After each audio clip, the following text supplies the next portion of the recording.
For TFT Construction, again, please verify the PICAP license, registry, the validity period. Please check, and for VCD Construction or passed, and likewise for ACCP. Tapos na. Okay, so with that, please open the submitted technical proposal envelope of the 3 Jocelyn Peters. Conduct your initial evaluation and rate the contents.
Please proceed.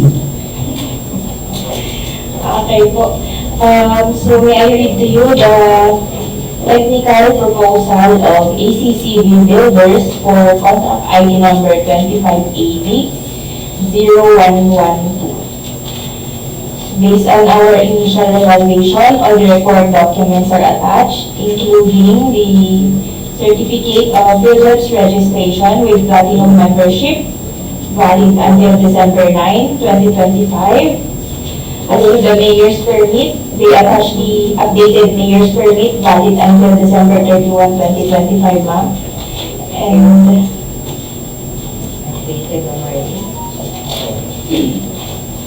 bid security in the form of bid securing declaration with the correct contract ID number and title of the project, signed, sealed, and notarized. Also attached is the omnibus term statement, again indicating the correct contract ID number and title of the project, signed, sealed, and notarized, and with that, ACCB Builders is complying. Okay, next please. So next po namin is the technical proposal of VCD construction. So based from our initial evaluation, all the required documents are attached, including the certificate of PHF's registration platinum membership, which is valid until March 22, 2025. Bid security is also attached in the form of bid securing declaration, indicating a contract ID number of 25AB0112, signed, sealed, and notarized. Then lastly is the omnibus term statement, again indicating a contract ID number of 25AB0112, signed, sealed, and notarized. So with that, VCD construction is compliant. Okay, next please. For the technical proposal of GMT Construction, Builders registration with the platinum membership, valid until February 19, 2026. Bid security in the form of bid securing declaration, indicating the correct contract ID number and contract name, signed, sealed, and notarized. For the updated audited financial statement, annual income tax return present for the year 2023. PICAP license, the license and BIR tax clearance is verified. Okay, ma'am. Pickup license, for the license particular, validity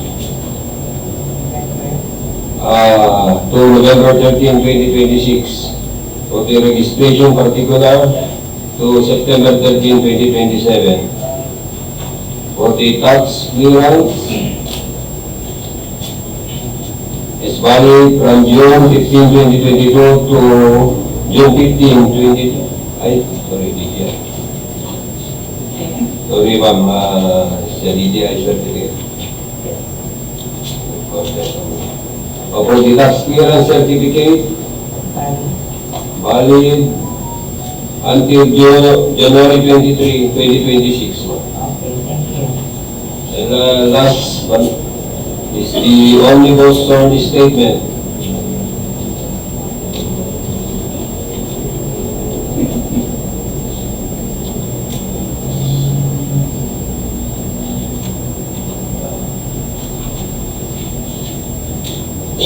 Indicating the correct contract ID number and the contract name, signed, sealed, and notarized. With that, TMG Construction is complying. Okay, so immediately those reviewers to be complying in the technical proposal, please open the financial proposal, conduct your initial evaluation and critical answer.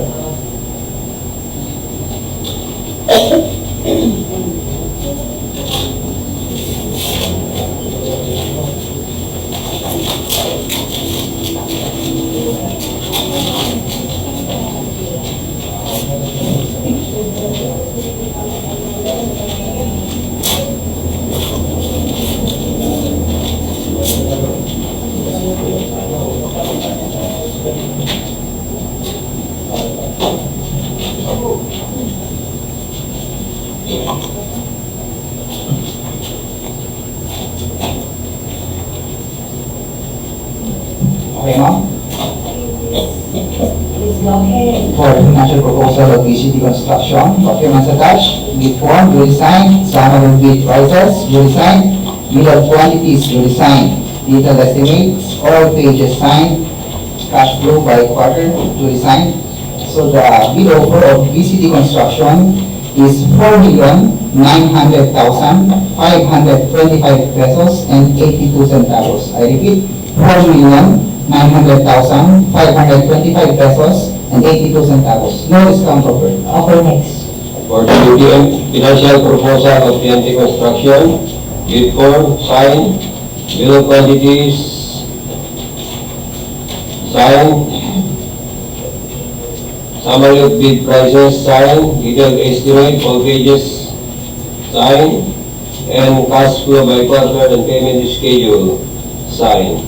The bid offer of TMG Construction amounting to 4,799,500 pesos and 21 centavos. I repeat, 4,799,500 pesos and 21 centavos. With no discount offered. Okay, next please. Next is the financial proposal of ACCB Builders. Documents attached, bid form, signed, bill of quantities, signed, summary of bid prices, signed, detailed estimates, all pages signed, cash flow by quarter and payment schedule, signed, and the bid offer of ACCB Builders is 4,930,135 pesos and 16 centavos. I repeat, 4,930,135 pesos and 16 centavos. No discount offered. Okay, so TNT Construction submitted the lowest bid in the amount of 4,799,500 pesos and 21 centavos, which is subjected for further bid evaluation and cost qualification. Let's go to the next contract ID number 25AP0170, CPAC Access Roads and all bridges from the national roads leading to major strategic public buildings facilities construction of road Barangay Malda Marcos, Ilocos Norte, with an ABC of 28,950,000 pesos and a contract duration of 340 calendar days with two interested bidders in the name of ACCB Builders and TMT Construction.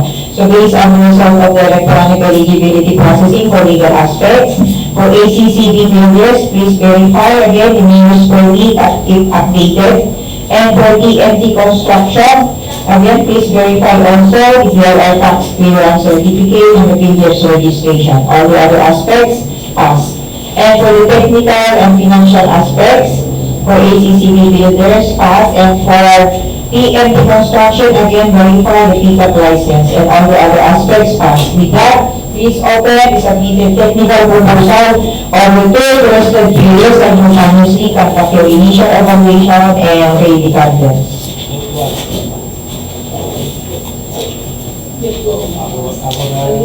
Ikaw na nag-iiwan.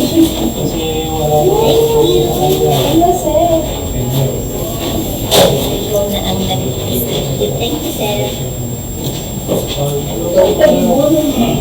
Thank you, sir. Thank you. Saka di mo lang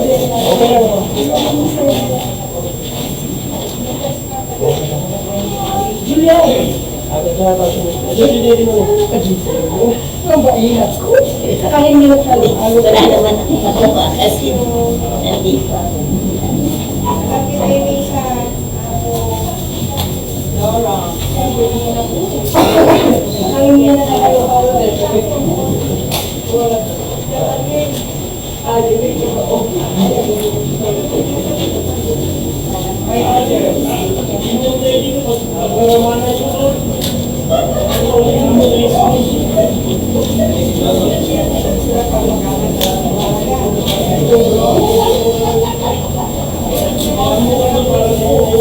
Excuse me, Madam Vice Chair. Okay, please go ahead.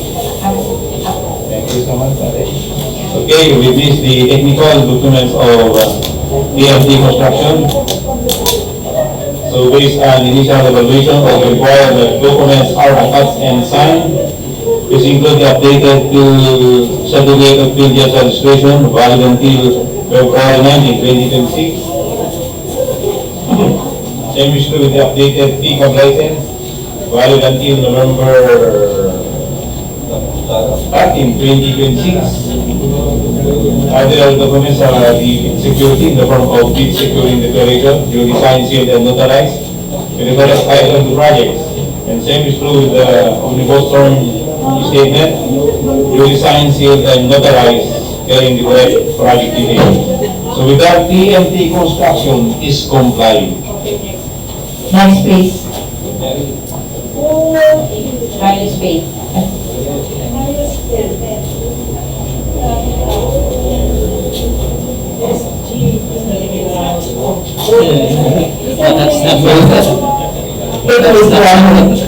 With me the technical component of ACCB Builders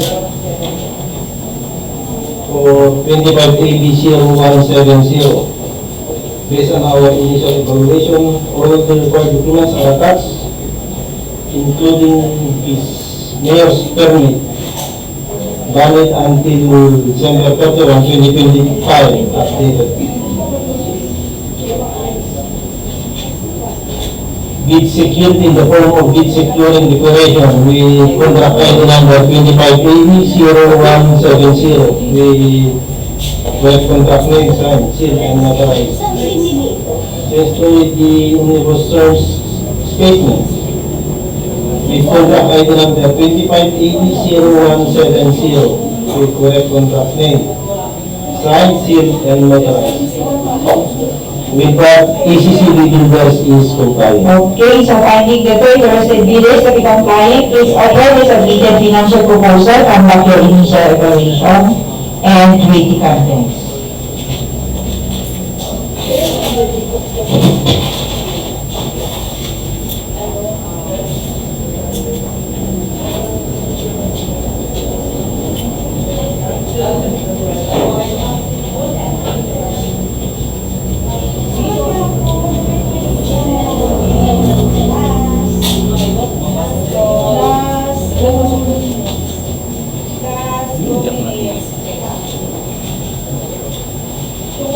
Madam Chair, Vice Chair. Okay, please continue.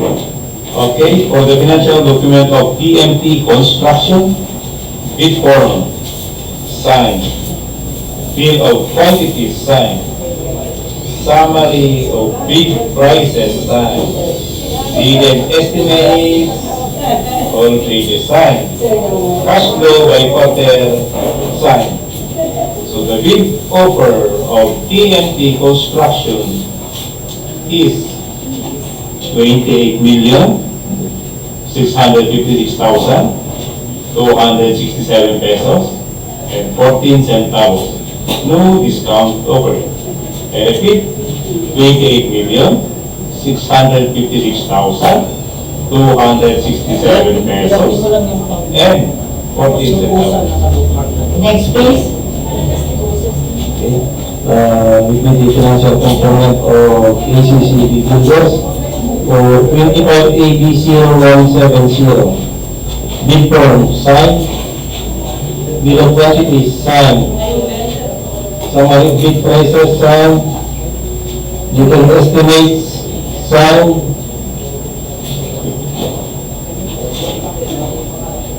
Cash flow by quarter signed. So the bid order of ACCB Builders is 28,802,743 pesos and 93 centavos. I repeat, 28,802,743 pesos and 93 centavos. No discount offered. Okay, so TMT Construction submitted the lowest bid in the amount of 28,656,267 pesos and 14 centavos, which is subject to local review evaluation and cost qualification. Let's go to the last, but not the least. Contract ID number 2580-0171, CPAP access roads and outreaches from the national roads leading to major strategic public buildings, facilities, construction of road leading to Bugmay Street, Barangay San Agustin, San Nicolas, Ilocos Norte, with an APC of 28,950,000 pesos and a contract duration of 315 calendar days, where two interested bidders in the name of ACCB Builders, Martin Development Corporation. So based on the result of the electronic eligibility processing for legal aspects, please verify for ACCB Builders the mayor's permit if it's already updated, that is attached, and all the other aspects for one of the two bidders passed. And for the technical and financial aspects, both the two bidders passed. So with that, please open the submitted technical proposal of the road project initial evaluation and departments.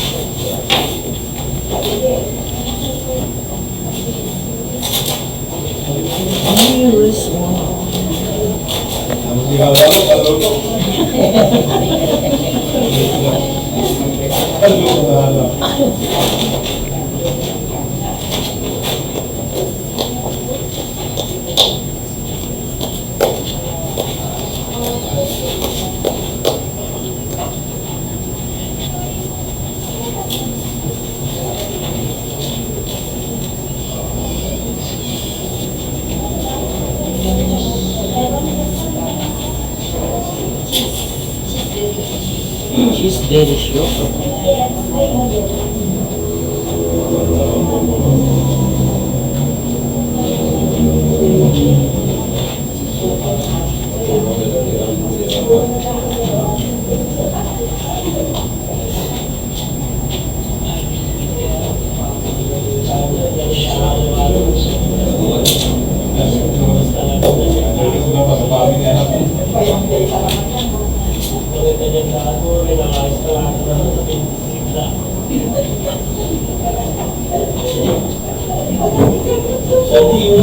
Excuse me, Madam Vice Chair.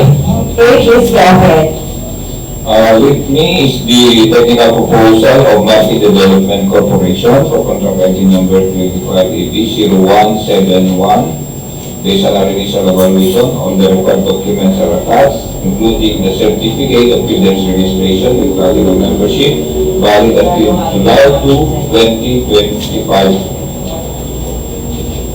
Also, document attached is the bid security in the form of bid securing declaration indicating the correct contract ID number, which is 3580-0171, and the correct contract name of the project. Duly signed, sealed, and notarized. Likewise, we submitted omnibus term statement, also indicating the correct contract ID number, contract name, also duly signed, sealed, and notarized. With that, Martin Development Corporation is compliant. Okay, next please. So next po ma'am is the technical proposal of ACCB builders. So based from our initial evaluation, all the required documents are attached, including certificate of purchase registration platinum membership, which is valid until December 9, 2025. Business permits also attached, which is valid until December 31, 2025. Bid security is also attached in the form of bid security declaration, indicating a contract ID number of 2580-0171, signed, sealed, and notarized. Then lastly is the omnibus term statement, again indicating the correct contract name, signed, sealed, and notarized. So with that, ACCB Builders is compliant. Okay, so finding the third arrested bidders to be complying, please order the submitted financial proposal from your initial evaluation and rating factors.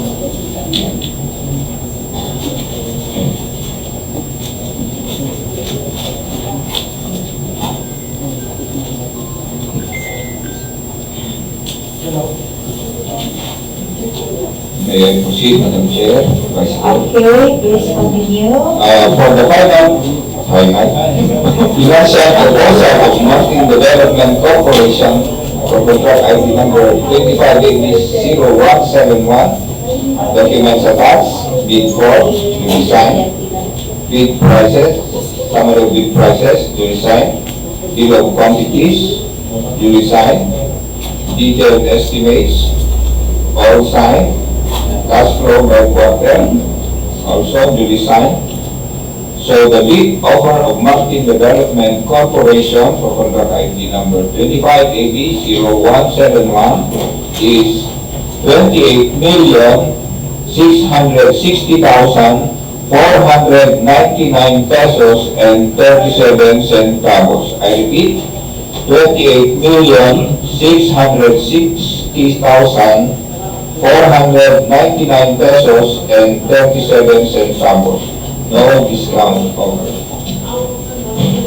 Next, please. So next one is the financial proposal of ACCB Builders. Documents attached, bid form, duly signed, bill of quantities, duly signed, summary of bid prices, duly signed, detailed estimates, all pages signed, cash flow by quarter, duly signed. The bid offer of ACCB Builders is 28,805,249 pesos and 52 centavos. I repeat, 28,805,249 pesos and 52 centavos. No discount offered. Okay, so Martin Development Corporation submitted the lowest bid in the amount of 28,660,499 pesos and 37 centavos, which is subjected for further evaluation and cost qualification. Okay, so that ends our procurement activity for today. Do you have any other issues and concerns regarding this opening of bids? Ladies and gentlemen? None so far, so hearing none, I declare these proceedings to be adjourned. Thank you very much, and see you again tomorrow for our next opening of bids. Thank you. Enjoy your halo-halo.